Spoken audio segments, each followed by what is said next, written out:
Voice Tamil நேர்களுக்கு வணக்கம். நாம கொடுக்க இருக்கிற தகவல்களை உடனுக்குடன் தெரிந்து கொள்வதற்கு வாய்ஸ் தமிழ் சேனலை சப்ஸ்கிரைப் பண்ணுங்க. இன்னைக்கு நம்ம ஒரு சிறப்பான செக்மெண்ட் தான் பார்க்க போறோம். தமிழக சட்டமன்ற தேர்தல் மிக விரைவில் நடக்க இருக்குது.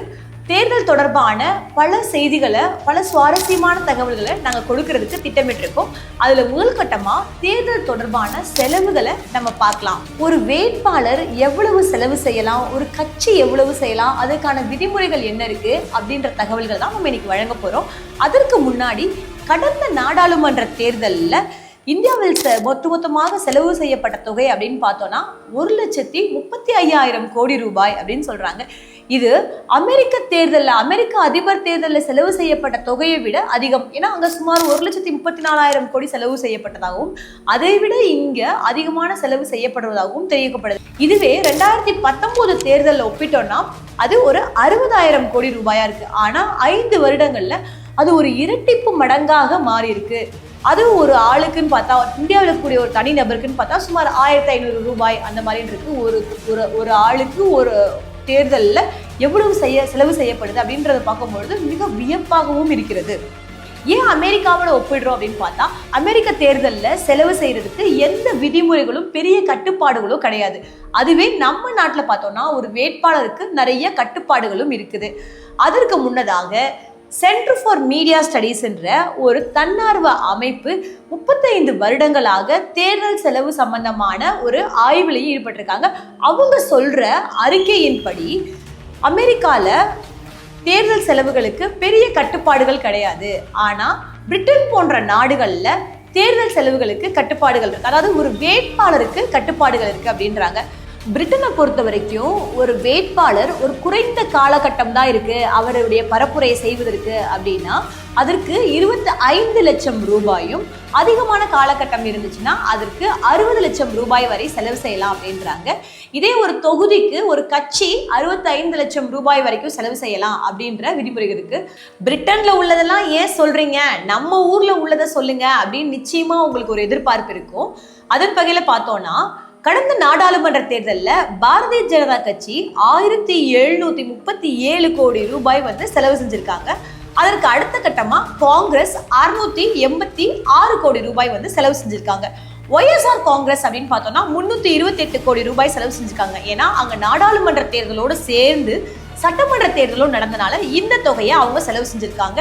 அதற்கு அடுத்த கட்டமா மேற்கு வங்கத்துல மம்தா பானர்ஜியினுடைய திரிணாமுல் காங்கிரஸ் 147 கோடி ரூபாய் செலவு செஞ்சிருக்காங்க. இந்தியாவில் இருக்க எல்லாத்தையும் பட்டியலிட்டுட்டீங்க, நம்ம ஊர்ல இருக்கிறது என்ன அப்படின்னு பாத்தீங்கன்னா கடந்த நாடாளுமன்ற தேர்தலில் திராவிட முன்னேற்ற கழகம் 145 கோடி ரூபாய் செலவு பண்ணிருக்காங்க.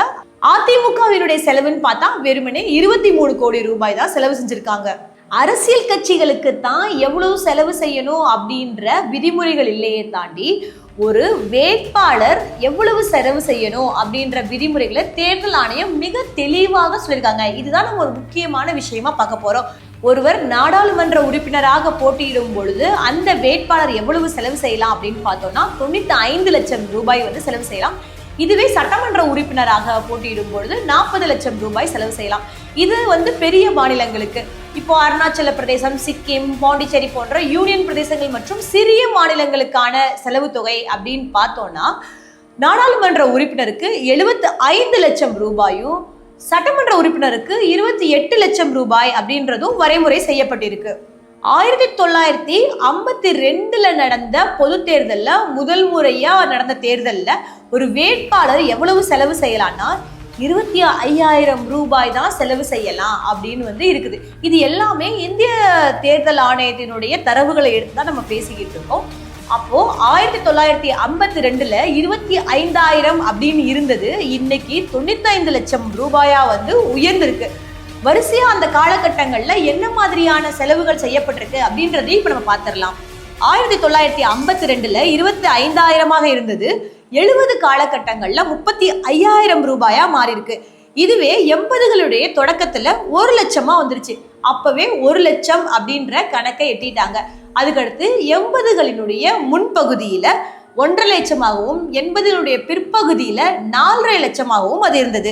அதுக்கப்புறம் 90களுடைய தொடக்கத்துல 15 லட்சமாகவும் 2000 ஆண்டுகள்ல 25 லட்சம், 40 லட்சம், 70 லட்சம் அப்புறம் 2020 77 லட்சம் அப்படின்னு சொல்லிட்டு 2024 95 லட்சம் ரூபாய் அப்படின்ற வரைமுறையை நம்ம இப்ப எட்டி இருக்கோம். ஒரு வேட்பாளர் எவ்வளவு செலவு செய்யறாரு, ஒரு கட்சி எவ்வளவு செலவு செய்யுது அப்படின்றத தாண்டி ஒரு தேர்தல் நடத்துவதற்கு ஒட்டுமொத்தமாக எவ்வளவு செலவாகுது அப்படின்னு பார்த்தோம்னா, ஒரு நாடாளுமன்ற தேர்தலாக இருந்தால் அதற்கான செலவு வந்து ஒரு மத்திய அரசும், சட்டமன்ற தேர்தலாக இருக்கும் பட்சத்துல மாநில அரசும் வந்து அதற்கான செலவு தொகையை ஏற்றுக்குவாங்க.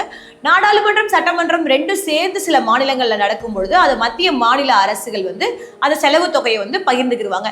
வாக்காளர் பட்டியலோட சீர்திருத்தம் இந்த மாதிரியான வேலைகள் நடக்கும் பொழுது மத்திய அரசும் மாநில அரசும் அதற்கான நிதியை வந்து பகிர்ந்துக்கிடுவாங்க. ஆனா நாடாளுமன்ற தேர்தலாக இருந்தாலும் சரி, சட்டமன்ற தேர்தலாக நடந்தாலும் சரி, சட்டம் ஒழுங்க வந்து முழுக்க அந்த மாநில அரசாங்கம் தான் வந்து அதற்கான செலவு தொகையை வந்து ஏத்துக்கிடுவாங்க.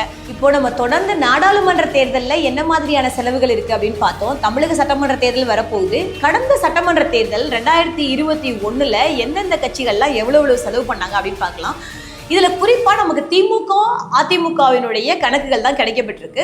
ஏன்னா காங்கிரஸ் கம்யூனிஸ்ட் கட்சிகள்லாம் வந்து மற்ற மாநிலங்கள்லயும் வந்து சேர்த்து சட்டமன்ற தேர்தல்களில் நடந்த அந்த செலவுகளையும் சேர்த்து செஞ்சிருப்பாங்க இல்லையா. அதனால ஒரு குறிப்பிட்ட துல்லியமான தொகைகள் கிடைக்கப்பெறல. ஆனா திமுக கடந்த சட்டமன்ற தேர்தலில் 114 கோடி ரூபாய் வந்து செலவு பண்ணியிருக்காங்க. சரி பாதியாக அதிமுகவும் 57 கோடி ரூபாய் வந்து செலவு பண்ணியிருக்காங்க. இவ்வளவுதான் செலவு பண்ணாங்களா அப்படின்னு உங்களுக்கு ஆச்சரியமாகவும் இருக்கும். ஏன்னா இதெல்லாம் தேர்தல் ஆணையத்திடம் வந்து வங்கிகள் மூலமா சமர்ப்பிக்கப்பட்ட ஒரு கணக்கு. இது எதுவுமே கணக்கில் காட்டப்படாது கிடையாது. அதனாலதான் இந்த அமௌண்ட் நமக்கு பார்க்கறதுக்கும் ஒரு சிறிய தொகையாக கூட இருக்கலாம். ஆனா கணக்கில் காட்டப்படாமல் செலவு செய்யற தொகை எவ்வளோ அப்படின்றதெல்லாம் வந்து ஒரு வியப்புக்குரிய விஷயமாக தான் இருக்கும். இது வந்து வெறும் கட்சிகள் செலவு செஞ்சதுதான்.